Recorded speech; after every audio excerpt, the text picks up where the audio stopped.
আছো সব আমার মিষ্টি মিষ্টি বন্ধুরা? Welcome back to my channel. আজকের ভিডিওটা কী নিয়ে হতে চলেছে সেটা নিশ্চয়ই তোমরা টাইটেল আর থাম্বনেল দেখেই বুঝতে পেরেছো।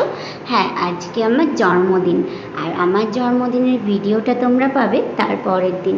এই দিনটা প্রত্যেকটা মেয়ের কাছেই অনেক স্পেশাল হয়, মেয়ে বা ছেলে যার কাছেই বলো না কেন। কিন্তু আমার সকাল থেকেই মনটা খুব খারাপ ছিল, কারণ ইদানিং আমার শরীরটা খুব খারাপ। আর আমার এই দিনটাকে স্পেশাল করে তোলার জন্য যেই মানুষটা সবসময় থাকে আমার পাশে, সেইটা তোমাদের দাদা ভাই। আমার প্রত্যেকটা মুহূর্ত, শুধু আজকের দিনটা বলে না, ও আমার প্রত্যেকটা মুহূর্তকে স্পেশাল করে তোলে। তো আমরা চলে এসেছি অবকাশ পার্কে।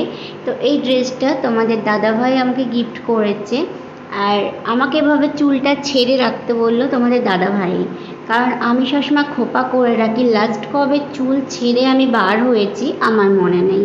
আর ও আমাকে চুল ছাড়তেও দেয় না, এত বড় বড় চুল তো ও বলে সবসময় বেঁধে রাখতে। তো আজকে বললো না, তুমি চুলটা ছাড়ো। আর আমি, পাপা, পুচি, সোনা, তোমাদের দাদা ভাই, আমরা ফুল ফ্যামিলি মিলে চলে এসেছি একটু টাইম কাটাতে। তো এইরকম একটা ওয়েদারটা খুবই সুন্দর, সকালের দিকে হালকা হালকা বৃষ্টি হচ্ছিল, আকাশটা খুবই সুন্দর দেখতে লাগছে। তারপরে আমরা বসে রয়েছি।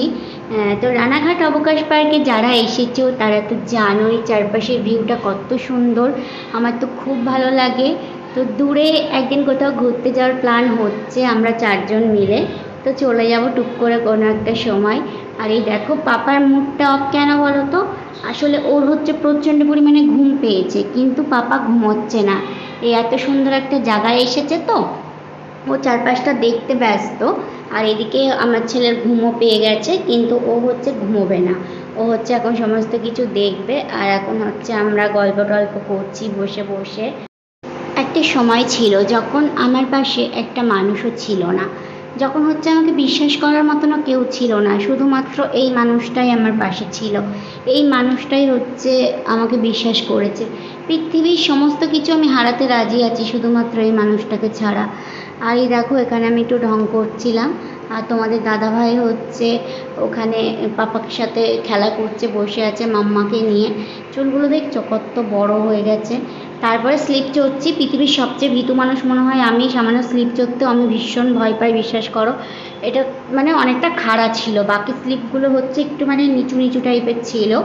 আমি কিভাবে যে নেমেছি, আমি ওয়াটার পার্কে গিয়েও আমি কিচ্ছু চড়িনি, শুধু একটা রাইড ছিল যেটা তোমার দাদাভাইয়ের সাথে জোর করে তুলেছিল, ওটাই জাস্ট চড়েছিলাম। তারপরে পাপাকে এখানে আমরা স্লিপ চড়াচ্ছি, তো পাপা তো খুবই আনন্দ পাচ্ছে। এতক্ষণ চুপ ছিল, দেখেছো যে এখানে স্লিপটা চড়ানো সেই কত আনন্দ পাচ্ছে। তারপরে বসালাম এইগুলোতে। বিশ্বাস করো এইটাতে চড়ার আমার খুব শখ। আমি না ওয়াটার পার্কে গিয়ে যখন সিকিউরিটি গার্ডটা ছিল না, আমি জানতাম না যে ওখানে উঠতে দেবে না, আমি না গিয়ে বাচ্চাদের স্লিপে উঠে পড়েছিলাম। তো ওটাই আমার কাছে কি বলো তো, ঠিকঠাক ছিল। ওই বড় বড় ক্লিপগুলো আমি খুব ভয় পেয়েছি, ওতে উঠেছিলাম, উঠে ঠিক এখন যেমন নামলাম ওভাবে নেমেছিলাম। আর এই দেখো পাপা কত এনজয় করছে। আর আমরা তো এদিকে আসিনি, আমরা ওখানে গিয়ে বসেছিলাম।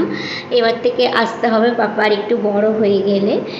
তো বড় হয়ে গেলে তোমার দাদাভাই ছুটি থাকবে, তখন পাপাকে একটু মাঝে মাঝে ঘোরাতে আনতে হবে। তারপরে চলে এসেছি আমরা ডিনার করতে। তোমাদের দাদাভাই এখানে নিয়েছে mutton biryani, special mutton biryani, আর আমি নিয়েছি চিকেন বিরিয়ানি। তো এরকম পাপা হাতটা বাড়াচ্ছে, দেখেছো? বাঘের থাবা, এই থাবা দিয়ে যেটা ধরবে সেটাই একেবারে নিয়ে নেবে।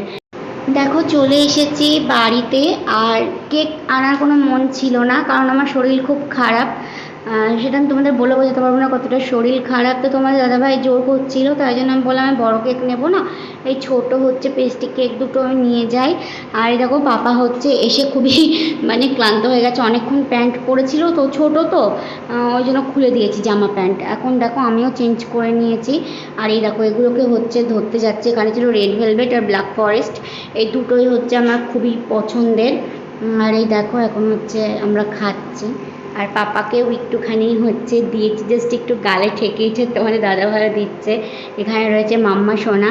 তো পুচি মাম্মা পাপাকে তো বেশি দেওয়া যাবে না, তো পুচিকে এখন লুকিয়ে রাখবো, পুচি সোনার কাছ থেকে কেকগুলোকে এখন লুকিয়ে রাখবো। আর পাপা তো অত নিতে পারবে না, কারণ কি বলো তো, পুচি সোনাকে বেশি দিলে ওর পেটের প্রবলেম হবে। ছোট তো, ও এই সমস্ত খাবার খেয়ে হজম করতে পারে না অতটা। আর তারপরে সে কি বলে, তাও ওর এগুলোই পছন্দ, জানো না। আর তারপরে শেষে একটু পায়ে, শরীর খুবই খারাপ, আমি নিয়েছিলাম হাফ প্লেট বিরিয়ানি, আমি সেটাই ফুল কমপ্লিট করতে পারিনি। আর পায়েস খাওয়ার একদমই মন ছিল না, তোমাদের দাদাভাই বললো বার্থডের দিন পায়েস খেতে হয়, তাই জন্য আমি একটুখানি পায়েসটাকে খেলাম। কিচ্ছু ভালো লাগছে না, জানো না। এখন বসে বসে এই যে এই 2 চামচ নিয়েছি, আর কিন্তু আমি খাইনি। তাহলে ভিডিওটা এতটুকুই, বা